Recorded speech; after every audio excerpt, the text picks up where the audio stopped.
AITC से चुने हुए सांसद थे।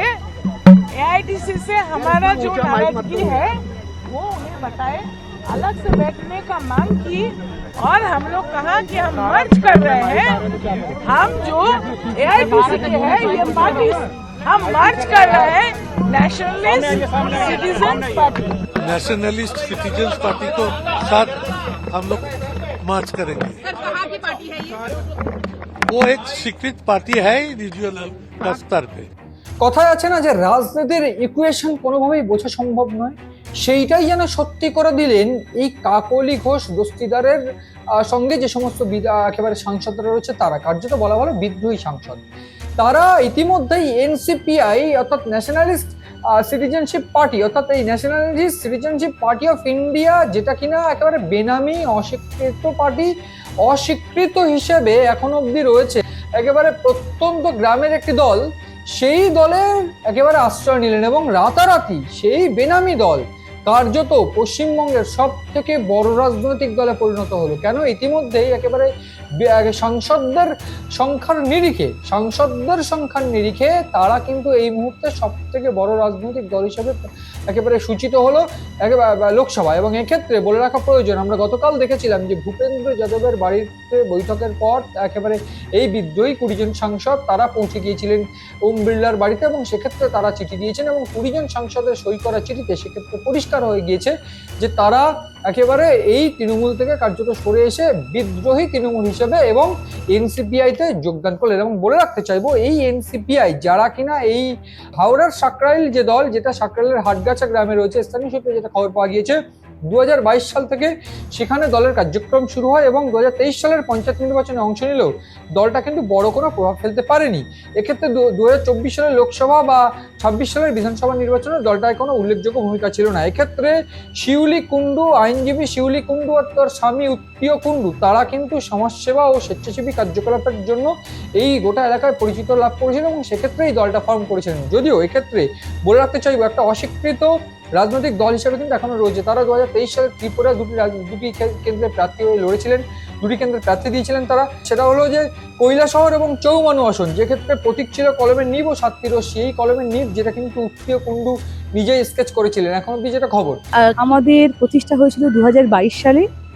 2023 সালে আমরা ত্রিপুরা ইলেকশনে পার্টিসিপেট করেছিলাম এবং 2023 সালে পার্টিসিপেট করার পরে আমরা বেঙ্গলেও কিছু কাজ করি। বেঙ্গলে যখন লাস্ট পঞ্চায়েত ইলেকশন যখন হয়েছিল তখন আমরা বেঙ্গলেও বিভিন্ন কয়েকটা জায়গায় আমরা পার্টিসিপেট করেছিলাম।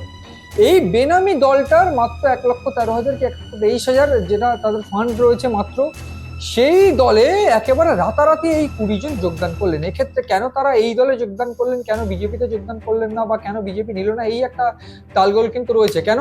প্রাথমিকভাবে আইনি জটিলতা কাটাতেই কিন্তু এই এনসিপিআই এর ছাতার তলায় আশ্রয় বলে মনে করা হচ্ছে। কেন এই এনসিপিআই এর ছাতার তলায় আশ্রয়? কারণ একদিক থেকে যে ঋতব্রত বন্দ্যোপাধ্যায়কে আমরা দেখেছি পরিষদীয় বিধানসভায় পরিষদীয় দলনেতা হিসাবে তারা স্বীকৃতি পেয়েছেন, কিন্তু ওদিক থেকে যেহেতু এই তৃণমূল রেজিস্টার্ড করা ছিল একেবারে রাজনৈতিক দল হিসেবে, সেক্ষেত্রে তাদের যে বডি অটোনমাস যে বডিটা রয়েছে, যে পরিচালন বডি, সেই বডির ক্ষেত্রে সাংগঠনিক ক্ষমতাটাই সব থেকে বেশি ক্ষমতাশালী বলে সেই রকমটাই কিন্তু জমা দেওয়া ছিল। সেক্ষেত্রে সেই কমিটি ফর্ম করাও কিন্তু আগে ছিল। সেই কমিটি অনুযায়ী কিন্তু এই গোটা প্রক্রিয়াকরণ করা রয়েছে অন্তত ইলেকশন কমিশনের ওয়েবসাইটে বা ইলেকশন কমিশনের নথিতে।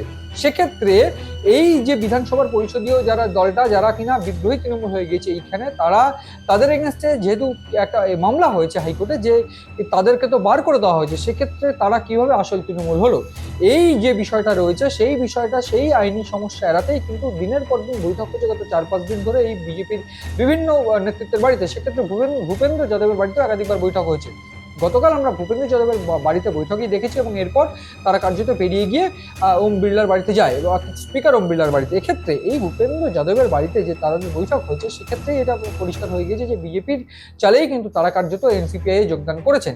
এক্ষেত্রে তারা ঘোষণা করে দিয়েছেন যে কার্যত উন্নতির জন্য, সাধারণ মানুষের উন্নতির স্বার্থে তারা কিন্তু বিজেপিকে বা এনডিএকে সাপোর্ট করবেন একেবারে বিদ্রোহী ব্লকে বসে। যেহেতু 22শে জুলাই যে অধিবেশন রয়েছে, সেই অধিবেশনে কিন্তু তাদের একটা পূর্ণাঙ্গ হিসেবে তারা একেবারে প্রকাশ্যে আসতে পারেন এবং এক্ষেত্রে তারা একেবারে অন্য ব্লকে বসবেন এবং সেক্ষেত্রে এনডিএ কে তারা সাপোর্ট করবেন।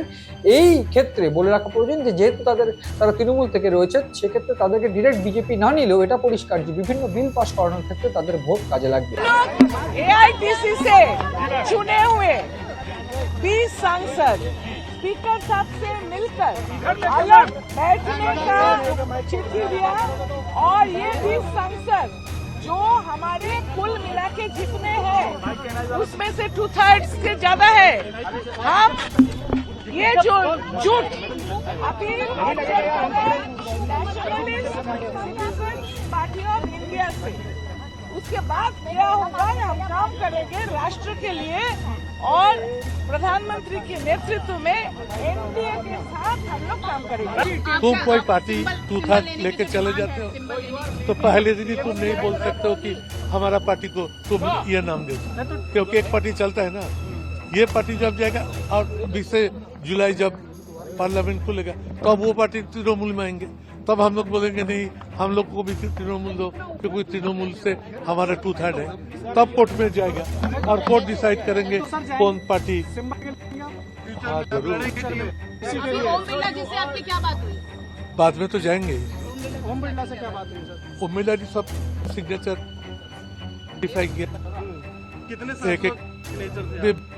20 पूरे 20 ফলে সব মিলিয়ে দাঁড়িয়ে এটা পরিষ্কার হয়ে যাচ্ছে এই মুহূর্তে যে তৃণমূল কিন্তু কার্যত ভেঙে চুরে চুরমার হয়ে গেছে এবং সেক্ষেত্রে এই যে 20 জন সাংসদ যারা কিনা এই মুহূর্তে বিদ্রোহী তৃণমূল বলে পরিচিত, তারা কিন্তু কার্যত এনসিপিআইতে যোগদান করেছে এবং সেক্ষেত্রে তারা এনডিএ কে সমর্থন করবে প্রকাশ্যে। এবং এবার এখন দেখার যে গোটা পরিস্থিতিতে কোন দিকে বাংলার রাজনীতি গড়ায়। যদিও বলে রাখা প্রয়োজন এই এনসিপিআই দলটি বেনামি দল ছিল, এখন এই সাংসদদের উপস্থিতিতে দলটা কিন্তু সব থেকে বড় রাজনৈতিক দলে পরিণত হচ্ছে সাংসদদের হিসেবে নিরিখে। সেক্ষেত্রে এই দলটি কি আগামীতে কোনো রকম ভাবে একেবারে একেবারে আত্মপ্রকাশ করতে চলেছে বড় রাজনৈতিক দল হিসেবে, সেটাই এখন দেখার।